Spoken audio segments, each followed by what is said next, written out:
Welcome back to this week's episode of Podiatry Marketing. With me is my co-host, Jim McDannald. Jim, how are you doing on this? Things are good, Tyson. I can't complain. I'm excited to jump into today's topic. It definitely is something that I've run across a few times in the last month or two, and I think it'll hopefully provide people a little bit of guidance and a little bit of understanding and insight into this topic.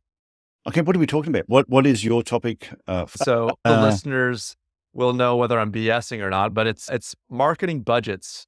How do you determine a marketing budget? We'll give you some concrete numbers today as far as what to expect at different marketing ranges, but also like where you're at in your career, what makes sense, whether you're DIYing or delegating or just some different people are in different stages of their career and of the practice. And hopefully today will be a helpful guide to bring people along there. Yeah, it's a common question. I've had a lot of people ask me that in the past. How much should I be spending? And I think when they look at their marketing, they're going to look at all their marketing. Yeah, what they're marketing. Because there's a lot of things that people are marketing, but they don't realize it's marketing and think, oh no, that's stationary. But it can also be. No, I think that's a huge thing you're talking about, like having an overarching strategy and understanding what are the components of that strategy. And then what is the budget associated with all those things that are being done? Like you said, one-off thing here, one thing over there that may not feel like it's a coherent strategy can still all be a part of the marketing budget, right? So having something more coherent and knowing what your level of investment in your marketing is, not necessarily like if you don't believe in it, it's going to feel like a cost or a bill at the end of every month. But how can you get to a point where you're getting some traction and what are those options so you feel like you know what you're spending your money on and that it's generating that additional revenue for your practice? So where should somebody start when it comes to trying to figure out I think the people should start off by thinking like where they are in their practice, what feels reasonable for them. Like the different people will say different percentage of your overall revenue each year should be put back towards marketing. It should be seen as a way to exponentially raise your revenue and just get return on investment. Sometimes the range is somewhere between 5 and 10% of overall revenue should go back into marketing. And when you're first getting started and you're maybe not making a lot of money, it can feel like a lot. But at the same 10% is zero. Exactly. But if you don't do that, right, you're going to be paying for one way or another. You're going to be paying for it by people not coming into your practice. It's going to be a slower form of growth. So I would say that kind of self-assessment is currently where are you in your practice and what's been working or not working. I think somebody's just getting started off. You have this. How technically savvy are you now? Are you sure you can use Google? You know how to use email and stuff, but are you the best person to DIY it yourself versus do you think this is something that should be delegated to others? And that's going to really vary on someone's knowledge of the subject, ability to do things like email marketing or Google ads. It's sometimes tough to self-assess. This DIY versus delegation is something to initially consider when first getting started or the first step of that self-assessment. Yeah. So does this come down to a lot to difference between time and money? So if you're just starting out in practice, you're just about your own business, you have no patience. So therefore you've got plenty of time. So should you be learning how to do some of this stuff and be doing it? And then as you get busier, you outsource it if you no longer have time to maintain. No, I think that's a good point. I think there's some people in practice that just enjoy doing this, like a guy like Don Pelto, who's active in practice. He's a guy that loves doing this kind of stuff, right? He loves learning about email marketing. He loves doing like figuring out Google ads. He loves talking to people, making podcasts. He likes doing webinars for patients. So this is almost like built. I would say this is probably something like a 15 to 20% of his job is that he likes doing that. So if you're someone that's willing, so I did. yourself. Yeah, but I did. I had my practice, and even when I was working full time, I was doing all this after hours. But then as the business grew and I employed the first person, I dedicated probably at least a day a week, maybe spread over a couple of days, just doing that. And then as I got another person, I dedicated 2 days a week. Then I dedicated 3 days a week to just working behind the scenes and doing the marketing until eventually that's all I did was mostly behind the scenes, doing the marketing, working out the strategies. But I absolutely loved doing it. I could do it from 6 at night, 12 hours. I wouldn't even feel tired doing it. I think it's a great point because I think there's this perception of getting out of residency or getting out of schools. You're 100% committed to being a doctor, treating patients, doing surgery.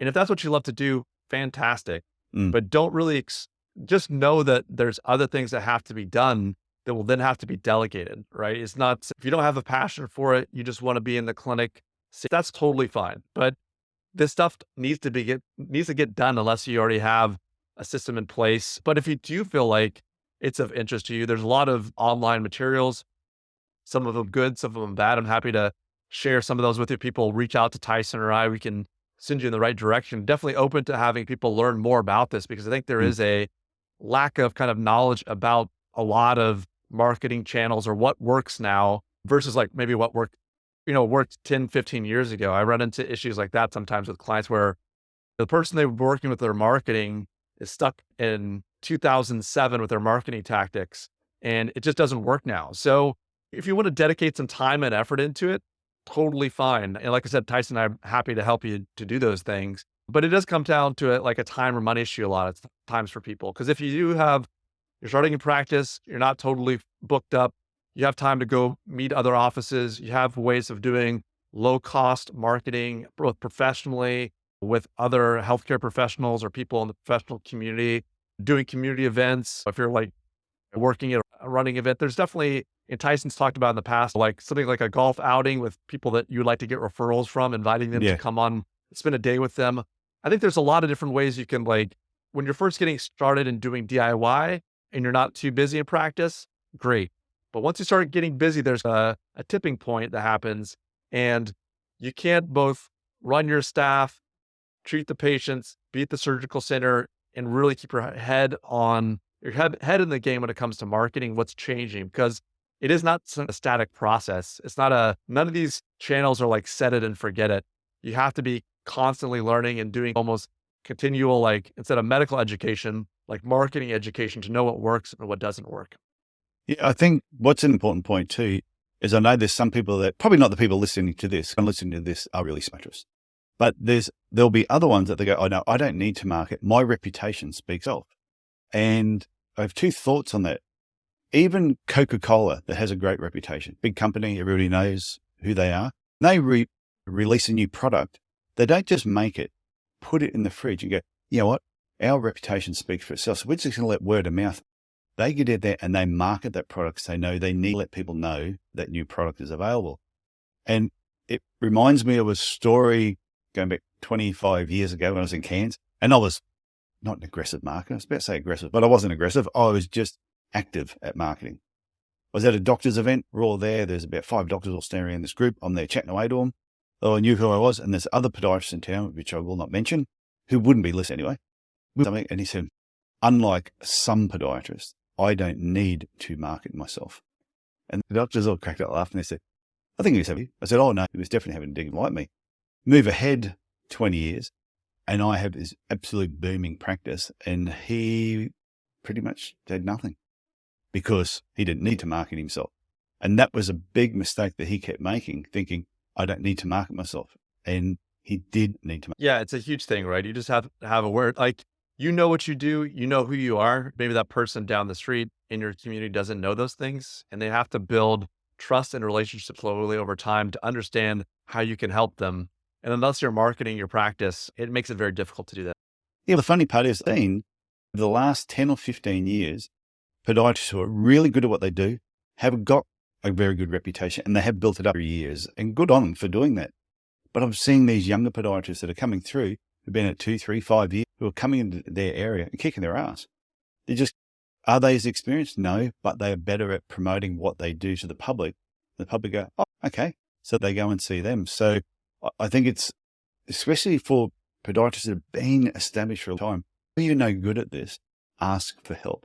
Whether it's from Jim, whether it's from me, or there's somebody else that you think is the guru that's going to help you, is get some help so you can be. I think it's not only for your current practice, right? Obviously, you want to see more of a specific type of patient. You want to make sure your clinic is busy, but also you want to make whatever you're doing attractive to the person down the road, that whether it's that investment group or the young podiatrist to come in and sell the practice to, you want to make sure that you're treating your asset, your practice, and having it be visible not only to your local community, but also it has a certain brand or a certain level of respectability to what you're doing that really is attractive to a potential buyer in the future. Because it's not only, you want to be owning your practice, doing really well in clinic, but at some point, maybe you don't want to practice anymore, or you want to sell your practice. And the more you put into the marketing of it and really build it up, the more attractive it is to someone in the future.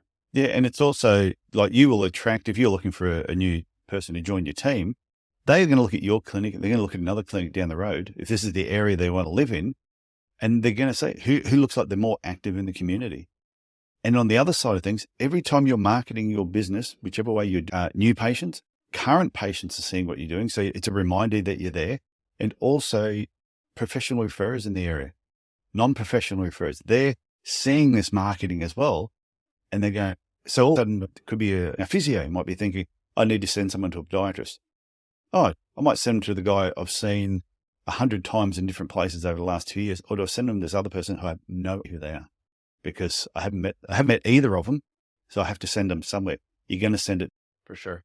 Do that make you laugh? Do that noisy one, the noisy podiatrist? You have to make people aware, right? I was laughing a little bit, but there's some truth behind that laugh, because if you're just like I said, if you're just putting your head down, trying to do good work, and just don't really give yourself an opportunity to be seen as the expert in whatever niche you choose, then you can't be disappointed when people don't come to you. Yeah, squeaky wheel, Gil. So if you're making the noise, you will draw attention. And if you're just sitting there, just not making any noise, then people may. 100%. And I think it's like there's different ways to make noise too. Like it can also be being like for me, being a sports medicine or like a running podiatrist, right? Yeah. It's being at that marathon medical tent. It's being active in the local sports medicine community, which will give you that reputation. And maybe it's not like blasting billboards or Facebook ads or anything like that, but there are those ways that are marketing. They may not feel like it, but they are ways of marketing your practice that are just different sorts of marketing. Everything, like I think we talked about in previous episodes, like every single thing that you do is a form of marketing. Yeah. Practice. I said that you were right into sports medicine. And I've spoken to coaching clients when we're first starting with them. So what is it you like to do more of? And they tell me, okay, if what you like to do more of, if it was illegal to do it, could I find enough evidence? And be surprised how many people would get off scot-free. Wouldn't do a day of time. Go to the website. Oh, I want to see more runners. And you're looking through the whole website and you go, I can't find anything about running. You Google online, can't find anything. You don't see anything about them being at running events. You go to their Facebook page and they don't even have their own name. They've got an abbreviation of their name. They don't even know. Their podiatry business one has nothing about running. And you got off. So to me, that's all about is making noise about what it is that you want to do more of. Like you were saying. Yeah, exactly. With marketing, you've got different price range people can go at. And you said before, we were going to give people an idea. And going back to the initial question is how do they work out how much should they spend? And at what point do they start increasing them? No, that's a great point. I think like we talked about, usually the marketing budget should be somewhere between 5 and 10% of revenue. That's just like an easy way for people to, to calculate themselves. I'll break that. Yeah, exactly. So what I'll do is I'll just break down some different kind of price ranges so people have a general sense of what those are. And then what does that mean from a deliverable standpoint? Or like I talked about, we'll start high and work our way down low. Different people are in different situations. So obviously not one size doesn't fit all, but we'll try to really give you a better sense of what's available. So the first range I would say is like, we're talking about a multi-doctor practice or multi-podiatrist practice, maybe in an urban area, maybe 3 to 5 doctors. That's probably somewhere in the $5,000 a month range. You're really having to feed a lot of doctors' patients. You're needing to get visibility. You're probably in a competitive area. So it's not going to be it's not like you're the only show in town. Yeah. So you're going to have to not necessarily fight, but you're going to have competition that's going to make it important, number one, to have the best website in your local area. Doing things like Google search ads are going to be a little bit more expensive because you're trying to get more volume through them. Also like email marketing. So the more kind of headcount you have, you're looking more in that $5,000 or more range. And that can seem like that's crazy, right? Like I have a practice that size and I don't spend that much, but like we talked about, like in order to get above the noise and have people be aware of who you are and what you're doing, you do have to spend somewhere in that $5,000 range. It makes a lot of sense. I told you that my budget was usually around a month is what I used to just reinvest back into marketing. And even when we were really busy, I still spent this, kept the wheels going. And I know what I used to spend in marketing. I know some probably weren't taking that home as their profits, but in relation to what the size of the business and what it was generating, that was just the budget that we decided to spend. And there'd be other months we may have spent a little bit less, but That was, No, for sure. And I think people just getting started, right, in practice, and they hear this $5,000 to $10,000 number, maybe your eyes open up eyes a little water. bit.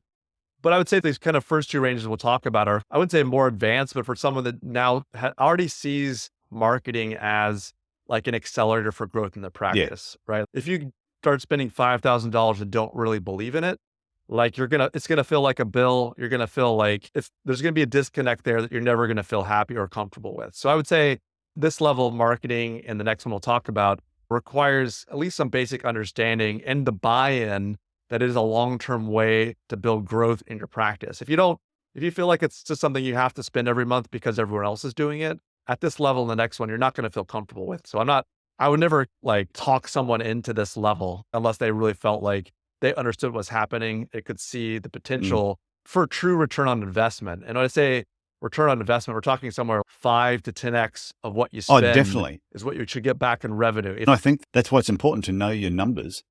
That there was no way I was spending $10,000 a month if I was not going to get 10 or 15 times that. It was just the reason for doing it. And sometimes you do marketing that didn't work as well, and your return may not have been as great, but you still got a return. And I think sometimes people they throw money at different places. They don't measure working, and they look at it as an expense. And I think anything that doesn't give you a return is an expense. But if you're getting a really good return from it, if I said to someone, spend 5 and you No, for sure. so what are the next levels for me? Yeah, so the next level is that $1,000 to $5,000 range. And I would say this is where most experienced practitioners, people with their own practices, people that if you're trying to bridge that gap from like really understanding if it truly works or not, you have to be in this range with your budget. Otherwise, you're going to be stuck too low to really see any results. And I would also say this is also the range where you do have a very personalized website. You do have personalized level of care. And let me grab a quick drink of water here. That's right. I can. But you have some individualization around your marketing strategy, the plan, the execution. You're not working with 7 or 8 different people on your account. Yeah. You have either 1 or 2, a small team that's in tune and basically looking over whatever you're doing on all your online channels on a consistent basis. Once we get lower than this range, you're like almost like getting into levels where it's almost like copy pasting websites or people that just want to sell you on a website, charge, a certain amount of money per month and just let it ride.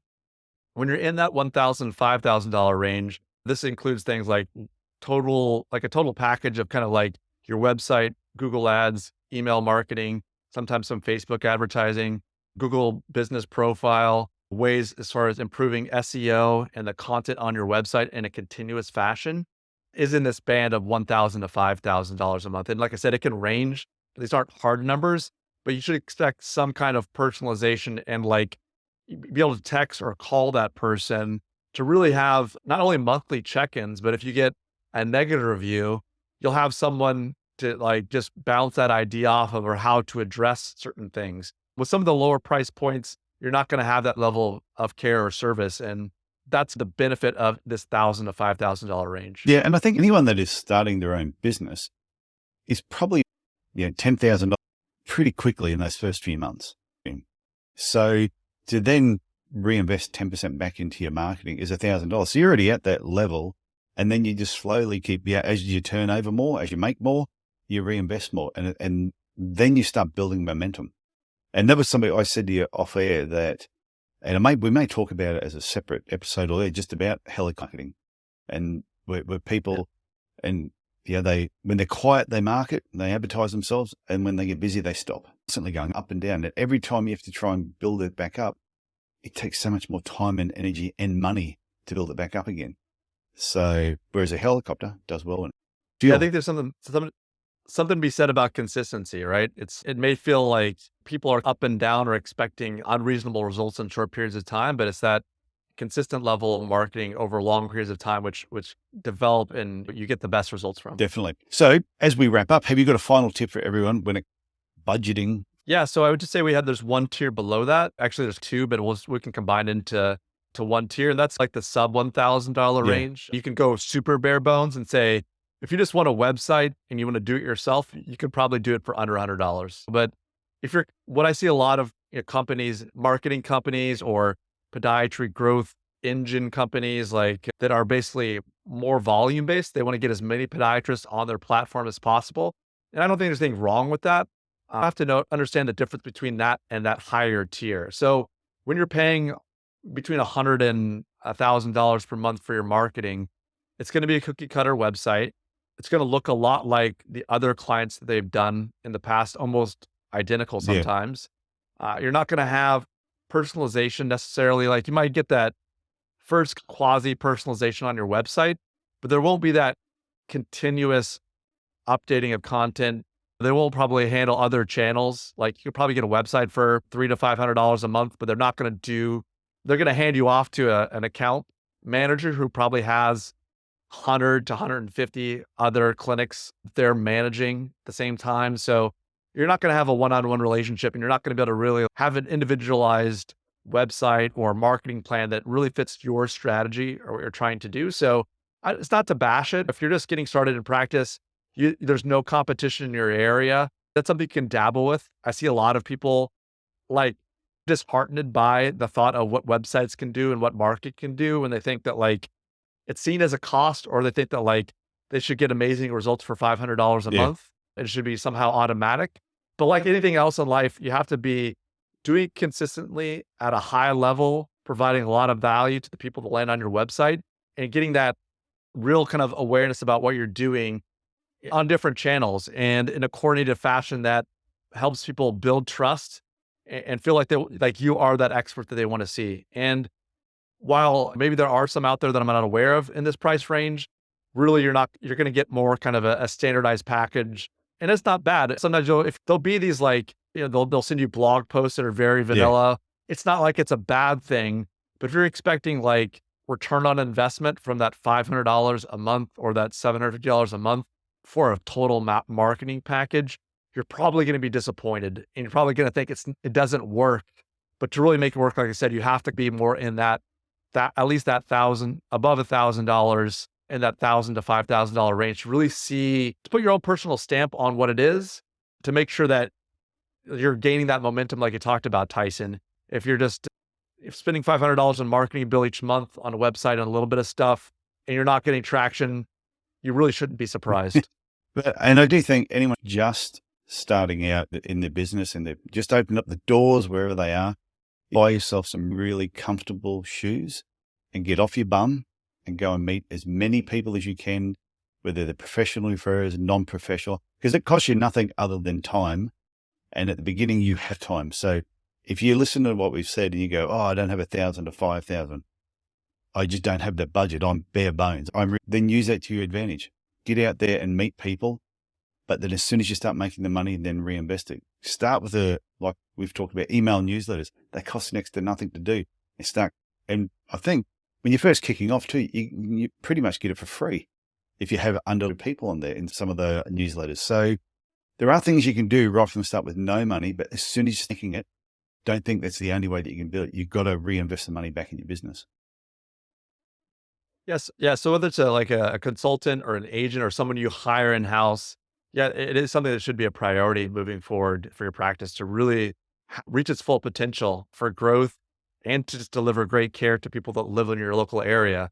So it's one of those things I would say I'd end it on the point that, depending on where you're at in your practice, there's different ways to like gradually increase what you do. It's not like an all or nothing situation. And Tyson and I are pretty open. We obviously have a few other podcasts that we've recorded previously that would, talk about some of these topics and some of these subjects in more detail. I just really wanted to like highlight and help set expectations for what you're going to get when you do sign with someone who's going to make a website for you for $300. Like, what should you expect from them? Because if you're expecting like a website, they will deliver that. But if you're expecting like a flywheel for new patients and like growth in your practice, like it's probably not a reasonable expectation. So if you have an interest in marketing your practice, you want some additional resources, Tyson and I are both really open about sharing different good online resources. Obviously, some of it's probably stuff we've recorded or stuff we've written as some of it, but there's also other stuff I'm happy to refer anyone that's interested in listening to this podcast to. That is a fantastic way to finish up, Jim. So on that note, I will bid you farewell and talk to you again next week.